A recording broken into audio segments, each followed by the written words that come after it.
Hello friends and fans, it's been quite an age. I'm sure you have missed something about this program. Yes, this is Africa Diary, your one-stop programs that provides you updates and latest news stories going around the world and which relevant to African continent. Today we shall serve you that which happened this week, and we're going to prepare or shape your mind on the possible occurrences in weeks to come. Without further ado, let's jump at it already. My name is Ajara Tijani.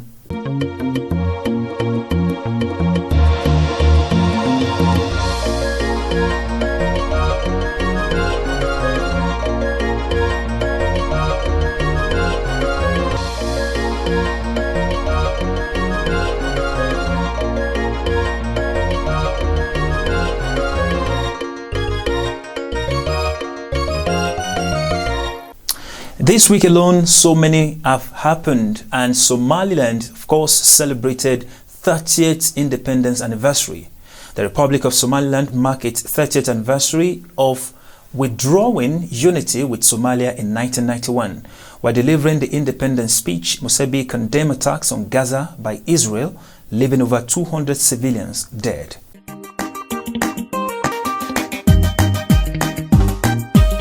Somaliland on Tuesday marked its 30th independence anniversary in a colorful event held at the Presidential Palace.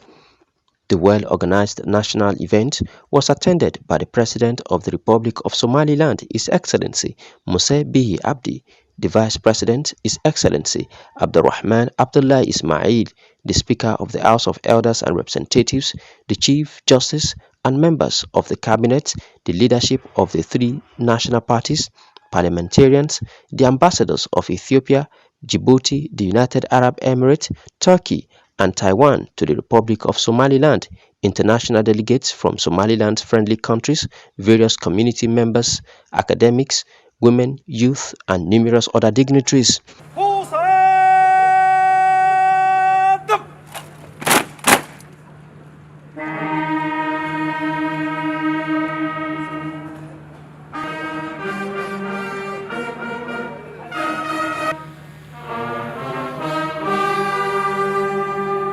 The commemoration of the National Day of the Republic of Somaliland featured a variety of literature and theatre that reflect the stages the Republic of Somaliland has gone through in the 30 years since its independence, the importance and value of freedom and nationalism, and the progress it has made.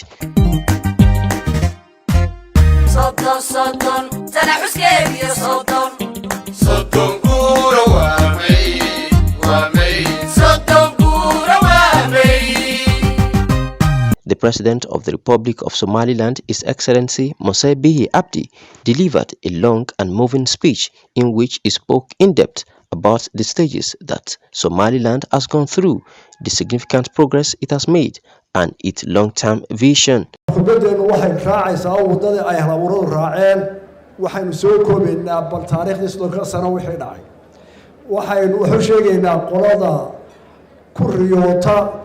وصدق سراينا عين كراهين فلياشة أما وإنه يربى إنها يقولون Somaliland عدوه هذه الشركة شقيسة Somaliland حمانتي ذاك الشقيس. The President said the day is a day of peace, security, development, and a system of government based on the will and aspiration of the people of the Republic of Somaliland. The President said that Somaliland is now at a stage of development and full democracy and has achieved great success in all the basic services of life in education, health, water, and its goal is to get full recognition by the international community. While speaking on the current face-off between Israel and Palestine, the President of the Republic of Somaliland strongly condemned the atrocities committed against the Palestinian people and sent a clear and courageous message to the hostile Benjamin Netanyahu regime.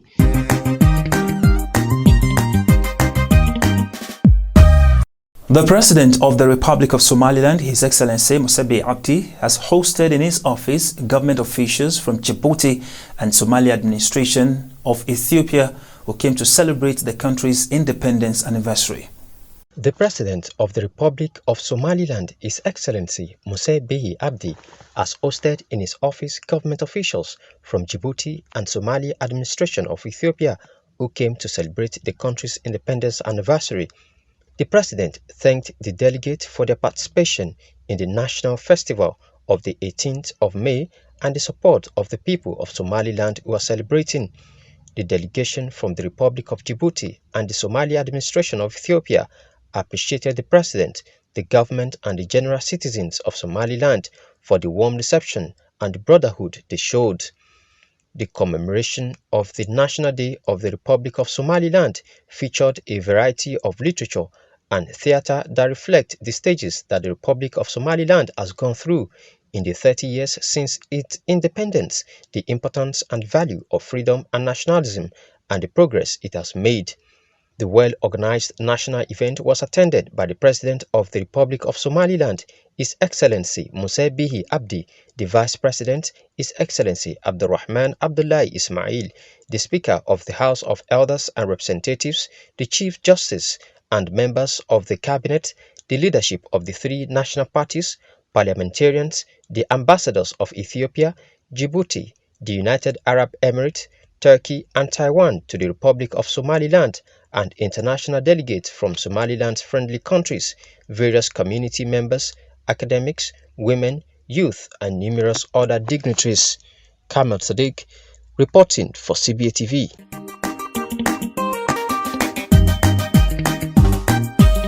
Somalia breaks silence on reports indicating that there are mediation efforts between Kenya and Somalia to share the disputed oil blocks in 50-50. Somalia described as baseless reports and misinformation from different quarters.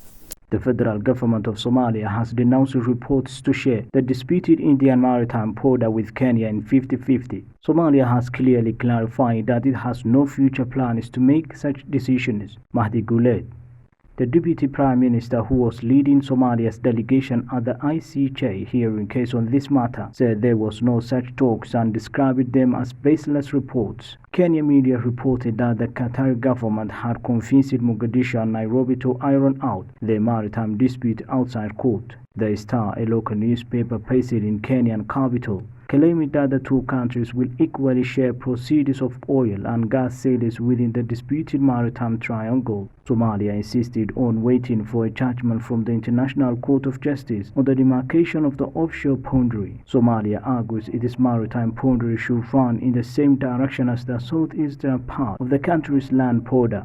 In contrast, Kenya claims the border should take a roughly 45-degree turn at the shoreline and run in a latitudinal line. A redacted agreement between the two warring states, exclusively seen by the media, shows that 50-50 sharing deal is expected to be signed in Doha soon. Qatar has a major interest in Italian international oil giant Eni, which is carrying out exploration on some of the blocks in the disputed territory. Qatar Petroleum also signed a deal with Total, a French multinational oil and gas company, which alongside Eni have ownership of the oil fields for a 25% stake of offshore L11A, L11B, and in March, Kenya withdrew from the case accusing the ICJ of bias in the case that concerns a 160,000 square kilometer triangle in the Indian Ocean. The area is thought to be rich in oil and gas. It objected to the presence on the ICJ panel of a Somali judge, saying he should recuse himself. A Qatari diplomatic official in Nairobi, however, said that healthy diplomatic ties between Kenya and Somalia is what motivated the Gulf nation to mediate and resolve hostility arising from the disputed maritime dispute. An official who sought anonymity, citing the sensitivity of the matter, denied reports that Qatar was protecting its interest in the oil and gas blocks in the Indian Ocean. He added Qatar is a key trading partner of both countries and any disharmony was bad for business. Earlier this month, Kenya and Somalia announced they had restored diplomatic ties cut in December last year, recalling their top representatives after Mogadishu accused Nairobi of political interference. The claims Kenya denied. The truce was announced moments after Qatari Emir Sheikh Tamim Al Thani sent his special envoy Motlaq bin Majid Al Qatani to Somalia and Kenya. But recently, the tension is rising as the both countries ban flights to and from their countries. Somalia argues its maritime boundary should run in the same direction as the southern easterly path of the country's land border. In contrast, Kenya claims the border should take a roughly 45-degree turn at the shoreline and run in a latitudinal line. This gives Kenya access to a larger share of the maritime area, of which Somalia is contending. The head of the World Health Organization, Tedros Adhanom Ghebreyesus, has described the situation in Ethiopia's conflict-hit Tigray region as horrific. Tedros Adhanom Ghebreyesus, who is from Tigray, said people were dying of hunger with malnutrition spreading fast. The situation in Tigray, Ethiopia is, maybe if I use one word, horrific. Very horrific. 4.5 to almost 5 million people need humanitarian aid. 91% need food aid. And many people have started dying actually because of hunger. And severe and acute malnutrition is becoming rampant. And as Mike said, hundreds of thousands of people have been displaced or expelled from their places. And more than 60,000 fled to Sudan. Rape is rampant. I don't think if that scale was seen anywhere else in the world actually. Health services destroyed, looted, and majority of them are not functioning. And there is indiscriminate, unprovoked killing. And from this, what you would expect is majority of the people now residing in Tigray, Ethiopia, I don't think even they worry about COVID. So COVID is the least of their concerns. Least actually, it's not even their concern, and there is no service, of course, but it's not even a concern now, because the chance of dying from all the issues, all the problems I have just outlined is really high. Compared to that, COVID is nothing.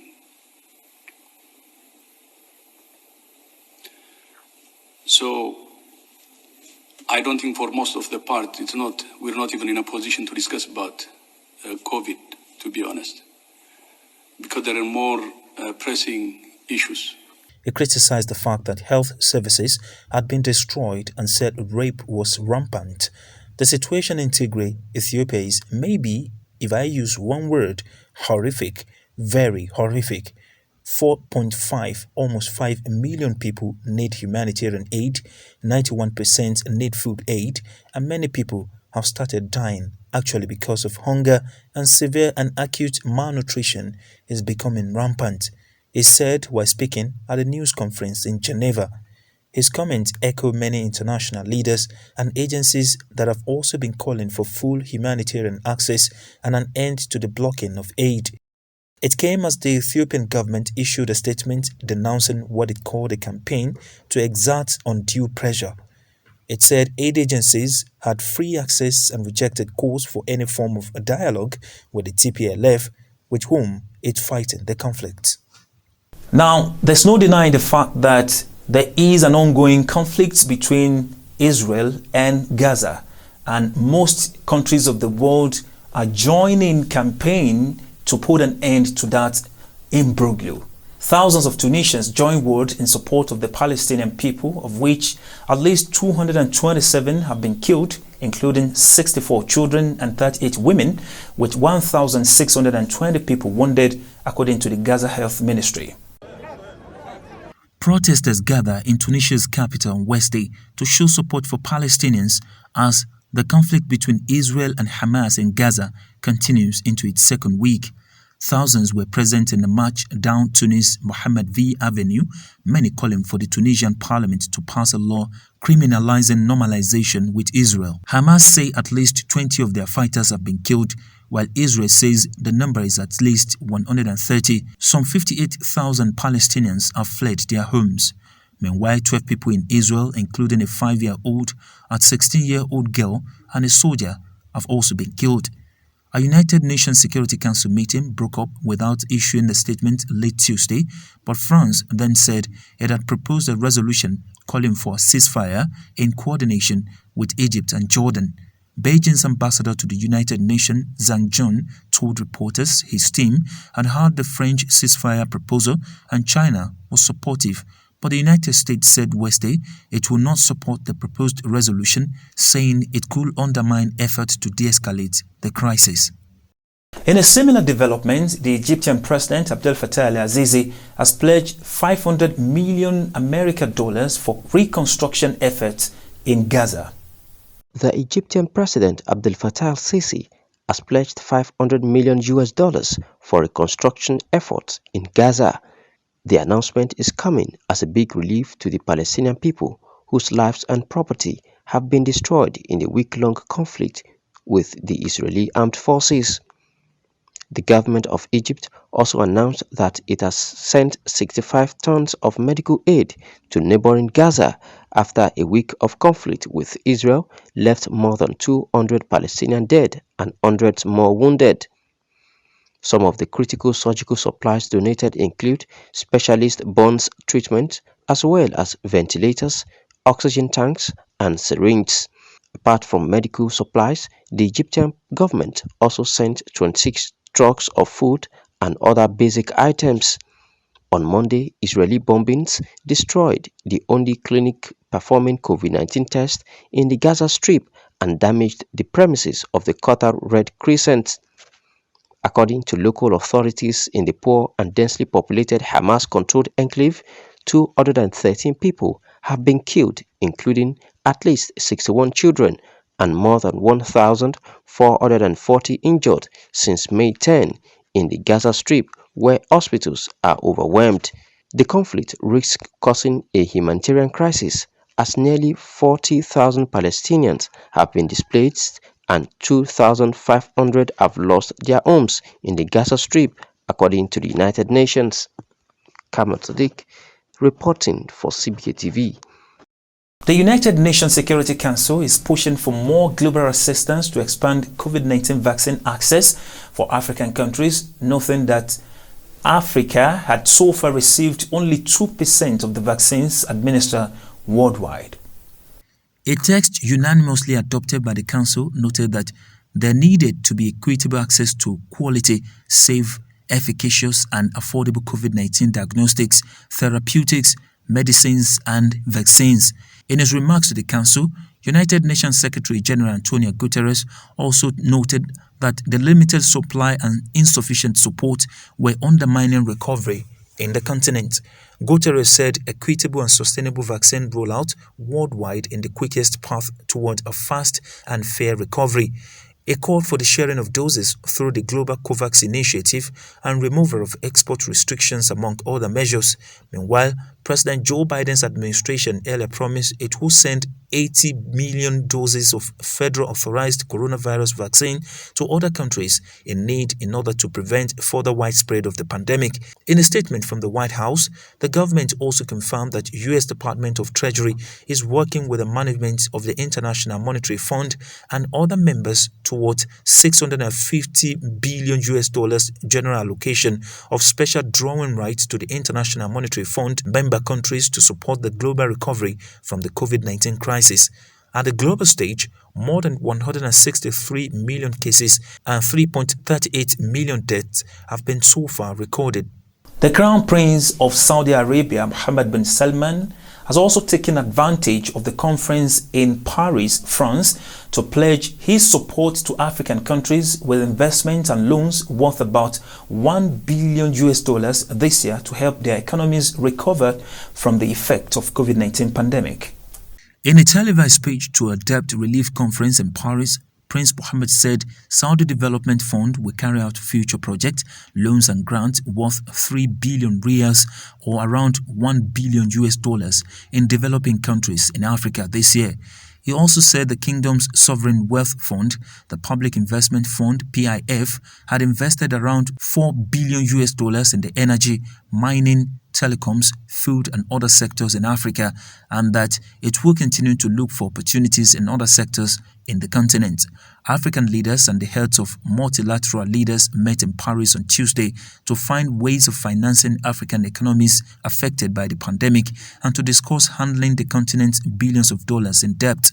The summit brought together some 30 African and European heads of state, as well as the heads of global financial institutions such as the IMF and World Bank. Earlier, during the conference, IMF member countries agreed to clear Sudan's arrears to the institution, removing a final hurdle to it obtaining wider relief on external debt of at least $50 billion. Saudi Arabia, Sudan's third largest creditor with about $4.6 billion in debt, had said it will press strongly for a broad agreement on debt to help a country emerging from decades of sanctions and isolation under ousted former President Omar al-Bashir and the effect of pandemic. And moving out to West Africa, especially from the Africa's populous nation Nigeria, the federal government of Nigeria says it is determined to resuscitate the country's national carrier in order to boost the economy of the country.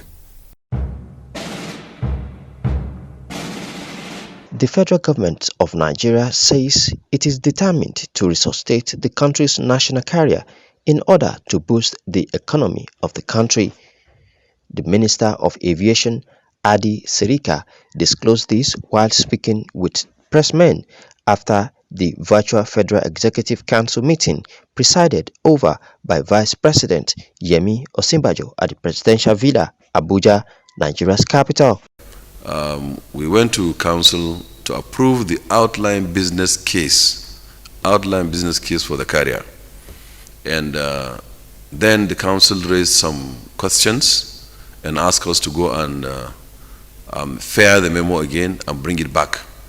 So once it comes back and the outline business case is approved by Council, then of course we will now go to the full business case, which is now going to the market and then, establishing the national carrier.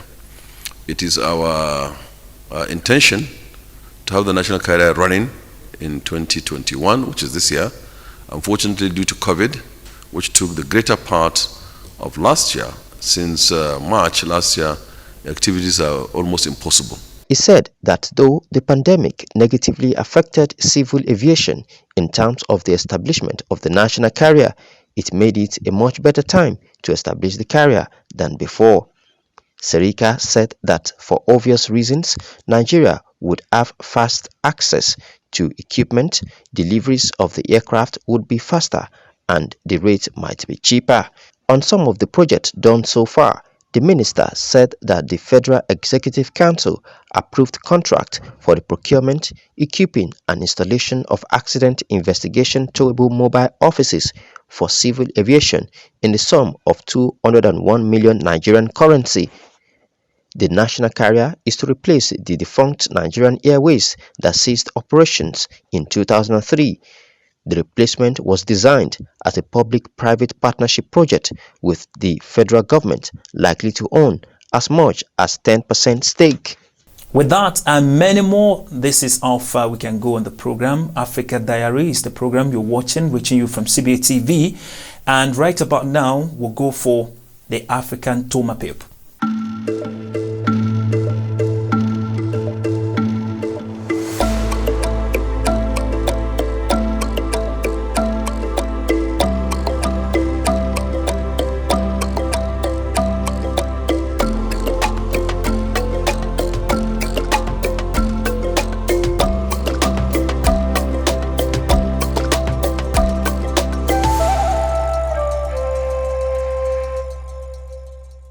Thank you very much. We hope you enjoy. You've picked one or two things from that report and of course from the proverb we serve you.